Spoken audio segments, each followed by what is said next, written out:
más. Sí, pero Sí. déjame decirte esto, ¿Qué? que va a tener que ver con el entrevistado, porque acuñó esta frase en los 90 y yo la, Claro, la nombro claro, mucho, claro. y es, el límite del ajuste está en la capacidad de resistencia del ajustado. Muy bien.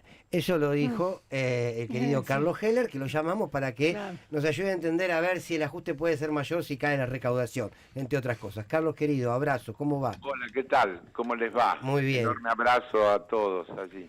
Bueno, escúchame, la recaudación está cayendo, la recaudación impositiva. ¿Qué significa esto? ¿Qué significa para el gobierno y qué significa para la sociedad en su conjunto? Bueno, a ver, el gobierno tiene un objetivo declarado de lograr el equilibrio fiscal a través de dos grandes procedimientos que ha denominado motosierra y licuadora. Sí. ¿Qué es uno y qué es otro? ¿Qué es la motosierra? La destrucción de todo lo que representa el Estado, la eliminación de la obra pública, la destrucción de todos los sistemas de servicios que la sociedad tiene, porque tenemos un presidente que parte del concepto de que el Estado es una organización criminal y que como tal hay que eliminarla, es decir, Milei no plantea un Estado más eficiente, plantea que el Estado es una organización criminal, incluso la contrapone, dice, mi héroe son los contrabandistas, porque logran eludir al fisco, mi héroe es Al Capone, porque logra eludir al fisco. Entonces, la otra herramienta es la licuadora. ¿Qué es la licuadora? Licuarle a la gente los ahorros y los ingresos.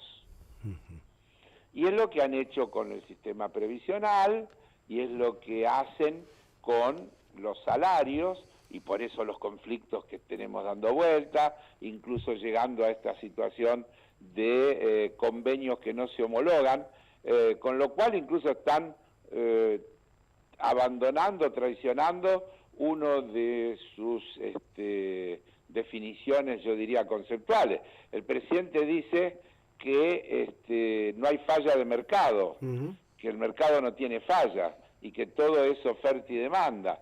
Y sin embargo, cuando hay una paritaria que acuerda un aumento que le recompone el deterioro que la inflación produjo sobre los salarios, no se lo quiere convalidar.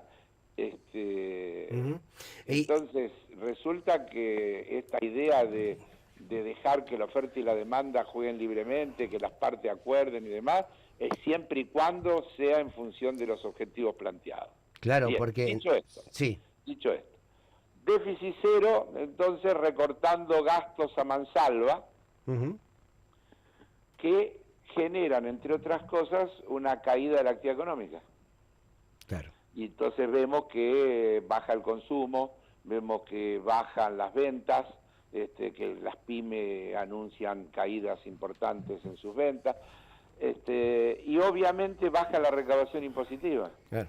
La gente Cuando paga baja menos. la recaudación impositiva y vos tenés como objetivo déficit fiscal cero, tenés que volver a cortar gastos. Y entonces estás en ese ciclo de ajuste permanente y aparece aquella frase que el único límite es la capacidad de resistencia a los ajustados. Si los ajustados se la bancan, el ajuste sigue hasta el infinito. Claro, hay algo también que me está costando conceptualizar hoy, que es, se ha dicho mucho, no importa si va a suceder o no, que cuando la clase media sienta el efecto del tarifazo, sienta el efecto precisamente de que no aumenten los salarios, ahí este gobierno va a empezar a sentir que todo se le empieza a desmadrar. Ahora, ¿a qué podemos definir hoy como clase media? Digo, más allá del ingreso. Bueno, a ver, hay definiciones diversas, pero digamos que hay una definición amplia, que es lo que llaman la clase media aspiracional, en la que entran no solo los comerciantes o pequeños empresarios, los profesionales, y también, yo diría, una cantidad de trabajadores de ciertos gremios que han logrado conservar un nivel de un poder adquisitivo que les permite acceder a una cantidad de hábitos y de consumo que son típicos de de sectores medios, tener una prepaga, mandar a un chico al privado, irse de vacaciones eventualmente al exterior, etcétera, etcétera, etcétera. La Argentina se diferencia del resto de los países de la región justamente en que tiene esos sectores medios muy desarrollados. Un rasgo latinoamericano es el 80-20, ¿no? 20% de gente más o menos acomodada, a veces menos, y el resto pobres. La Argentina ha tenido históricamente un enorme colchón en esos sectores medios, que son enormemente afectados por estas políticas, porque justamente todas las cuestiones que enunciamos que distinguen a esos sectores hoy han aumentado de manera desproporcionada y están afectando la capacidad de consumo. Claro. Y entonces esa gente inevitablemente tendrá que ir cambiando sus hábitos y dejará de pertenecer a esos sectores medios o protestará, y como pasó en los 90, porque cuando Piquete y Cacerola se pusieron de acuerdo, el tema entró en crisis. Claro. Y Piquete y Cacerola son los trabajadores y los sectores medios. Claro. Carlos, ¿cómo te va? Marcos te saluda. ¿Qué haces, Marco, querido? Bien, muy bien. Estaba pensando exactamente en esto, porque todavía no está demasiado claro cuándo, por supuesto, ni cuál de estos disparadores será el que termine generando una masividad en la muestra del descontento, que por ahora es larvario, a pesar de que hay mucho esfuerzo en una serie de sectores que vos estabas describiendo. ¿Cómo te parece que se tiene que preparar la política para esto? Es una pregunta medio amplia, pero en todo caso apelo a tu capacidad de reconducirla. Sí, a ver, la política no es una cosa abstracta ni ajena a lo que le pasa a la gente, porque si es abstracta o ajena a lo que le pasa a la gente, está mal. En definitiva, la política refleja a la sociedad a la que intenta representar, con sus más y con sus menos. Acá nosotros nos cuesta asumir que hace 4 meses el 55 y pico % de los ciudadanos eligió una alternativa de alguien que le dijo voy a romper todo. Sí. Y además de que le dijo voy a romper todo, le dijo voy a hacer el ajuste más grande de la historia. Desde luego que los engañó, porque no les dijo que los iba a ajustar a todos, dijo que iba a ajustar a la clase política, a la casta, etcétera, etcétera.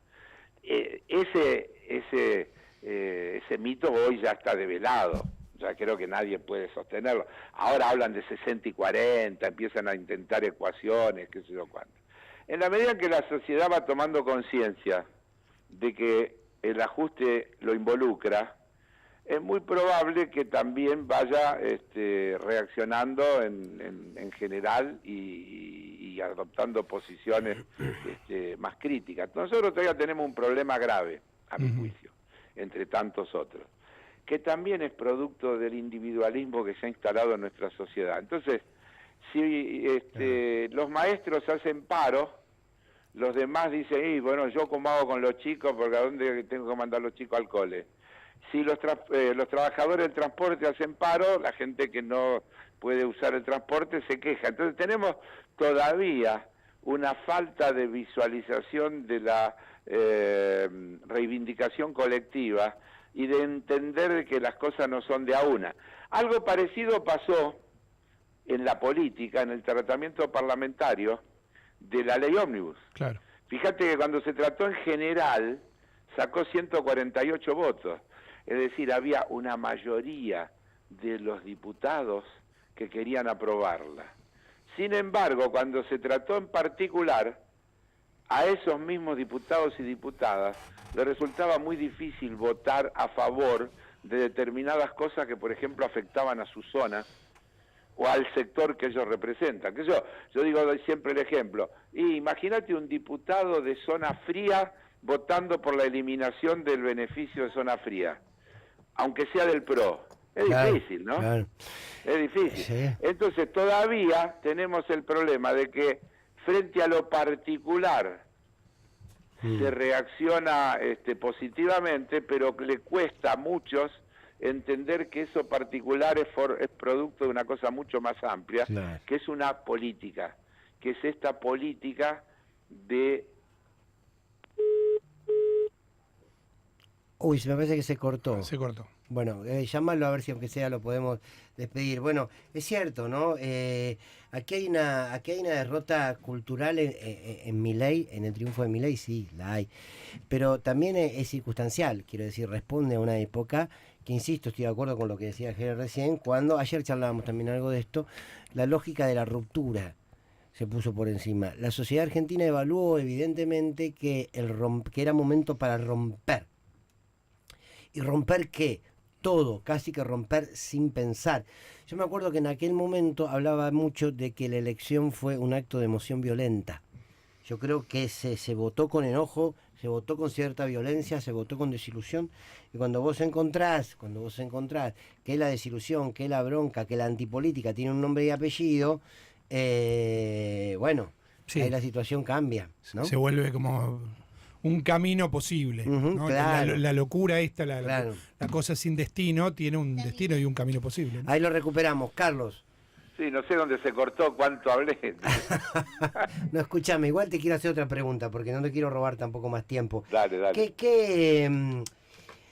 Vos como un hombre de la economía, de toda la vida, en lo privado, en lo público, en tus gestiones legislativas, ¿cuánta gravedad le das a que un ministro de Economía tome como variables para analizar su propia realidad económica, que es después la que nos va a traducir a nosotros en políticas, de un bot, yo no sé ni cómo se nombra, y de estas cosas de las redes? Perdón, es más grave el presidente, lo vio el presidente. Sí, es más grave el presidente. En la Sí. televisión es más grave, porque Sí, el ministro de Economía es una pieza finalmente de recambio. Claro, tenés razón. El presidente diciendo eso, pero además de que el sistema en sí mismo es inaceptable, resulta que era trucho. Es decir, con qué nivel de información actúa el presidente de la Nación? Claro. Porque este es el tema de fondo. Sí. ¿Con qué nivel de información actúa el presidente de la Nación? Porque el presidente ha dicho cosas insostenibles todo el tiempo, cuando esos cálculos del 15.000, 17.000, 7.000, 9.000, números que él solo sabe de dónde salen, y él dice empíricamente está demostrado, y vaya a saber de dónde, nada de eso se compadece con nada. Lo único cierto de todo esto, por ejemplo, hablando de la inflación, es que en los 4 meses de gobierno de esta gente, diciembre, enero, febrero y marzo, tenemos una inflación récord, y hoy están prendiendo velas para que les dé cerca de 10, como si eso fuera... Sí. Si en la gestión anterior había 10, decían que íbamos camino a la hiper. Claro. Y ahora claro. resulta que si Es un tenemos número 10 estamos exitoso. resolviendo los problemas. Claro. Qué Entonces bárbaro. hay un manejo de la opinión pública Total. a través de lo instalado mediáticamente, como esta cosa que también se repite, bueno, todos somos conscientes que ajuste había que hacer. No, claro. No. ¿Cómo es eso? Pará, porque vamos haciendo concesiones en la batalla cultural, Sí, que al bueno. final es la madre de toda la batalla. Sí. Cuando yo digo esto, ¿qué quiero decir? ¿Que todo es perfecto? No. Seguramente en todos lados hay algo para mejorar, siempre es mejorable. Pero la solución de los problemas de los argentinos y las argentinas no es por la vía del ajuste, Claro. es por la vía del crecimiento de la economía, es por la vía de la generación de empleo de calidad, es por la vía de políticas impositivas progresivas que graven a los que tienen que gravar, es por el desarrollo de todas las fuerzas productivas que tenemos para desarrollar. Ese es el camino para nosotros. Y en ese marco, trabajar por la gestión más eficiente posible y todo, pero instalar esto, bueno, todos somos conscientes que ajuste había que hacer, pero no tanto, es ir perdiendo la batalla Terrible. cultural y hay que negarse a eso. Claro. Carlos, siempre es un placer hablar con vos, de verdad, así que pronto volveremos a hablar, siempre hay tema. Gracias, a la orden, un abrazo. Siempre hay tema. Abrazo enorme. Chau. Carlos Heller, presidente del Partido Solidario, un hombre de una enorme coherencia política. Sí. Algún día le voy a conocer, no sé acordar, la primera entrevista radial que yo hice cuando trabajaba en una